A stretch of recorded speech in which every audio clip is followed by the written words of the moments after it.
New car dealers are the last family-run stores on Main Street, but the estate tax threatens the future of the family business and the jobs of everyone on the payroll. This tax can be crippling to a family. That puts people out of business. Ed Tonkin's grandfather started the business after World War II. Now Ed's daughter Nancy prepares for a leadership role. But sometimes dealerships perish with the owner because of the estate tax. We've had cases with dealers that have had to sell off dealerships just to pay the government. When dealer Ezra Galpin died 10 days after being diagnosed with leukemia in 1992, the estate tax owed jeopardized the future of the business he and son Greg literally built from the ground up. 20 years ago, I could have given up. Did you think about it? I thought about it a lot. Employees worried about their future. The banks worried about their loans to Galpin Ford. The only one that wasn't worried was the Internal Revenue Service. As the family mourned, Greg faced hefty estate tax expenses. We were in the $300,000 range. The estate tax put the business on life support. It took about a third of our operating cost away, and it put us behind competitively. I think government needs to understand when you take that kind of a piece out of a business, a family business, they can't expand, they can't buy equipment. Things come to a screeching halt. When you have limited cash flow, it's hard to put cars on the lot. So there's fewer new cars to sell. You have limited selection, consumers want selection, so your sales start dropping off.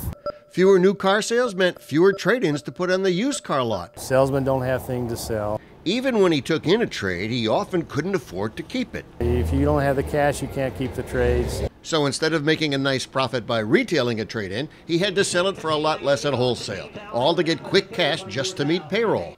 Less cash also limited what he could buy at the auction. And so your selection goes down. With the future in doubt, some key employees quit. They want to have a sound future, so we ended up losing a few of those that were hard to replace. We lost several salesmen. Fewer new and used cars meant fewer commissions. They can't make any money. And when he couldn't keep the trades, the store couldn't profit from reconditioning them, and service tech income suffered. Bob Eckert stuck it out during the lean years. Hey, Bob. He still works in the service department.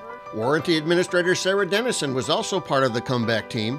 So was Ford Motor Credit, which loaned him money when nobody else would, funds that gave Galpin a chance. Over the next 10 years or so, we finally dug out a hole, and it was a deep hole. As for the tax bill from the IRS, they'll give you their easy payment plan, which isn't really easy. The estate tax was a job-killing nightmare for Galpin Ford, one Reichert Ford hopes to avoid. The family's message for Washington? Make sure that it makes it cost feasible for us to pass this business on to the next generation, to operate, to produce, to continually grow the business and produce more and more jobs.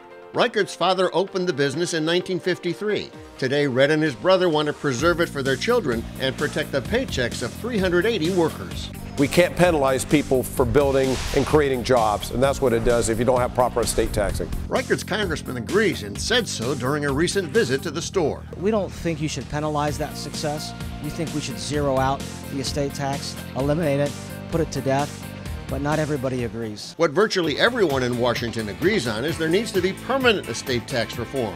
That's what New Orleans dealer Troy Duhan wants for his dealership family of 600 employees. Give us a number that's fair and make sure that it stands the test of time. Don't allow it to change every administration. The estate tax hinders current job growth. How? To protect their business, dealers pay hefty premiums for life insurance every year. This is money that could be better used in the community, could be better used for job creation in the dealership, which is what this country sorely needs. Tell your members of Congress estate tax reform should preserve and create jobs. And, says Representative T. Berry, dealers should make it personal. They need to tell their story. I mean, their story is a personalized story of how their business operates, how it started, how they're going to keep it going, how the family's involved in the business. They just need to tell their personalized story and what the return of the estate tax to 2001 levels means for them in terms of their planning and their future as a business. Ezra Galpin first sold Fords in Buckeye, Arizona. In 1984, he and Greg took their first delivery at the new store in Prescott. From the beginning, the elder Galpin hoped his son would carry on the business. Greg has the same dream. Dad's hoping he can pass the torch. My son's in the business right now, going to college, getting his automotive business degree. Hopefully, at that time when I end up going, that Things have changed on the estate side. If it were to happen today, it would devastate the company. There would be no going on. It would be a shut the doors down or sell the business. You know, you work this long and hard to try to build it up, to provide for all the employees, and to have the rug ripped out from underneath you is just a shame, especially in this country. Contact your members of Congress and tell them that a permanent estate tax solution will protect jobs now and in the future.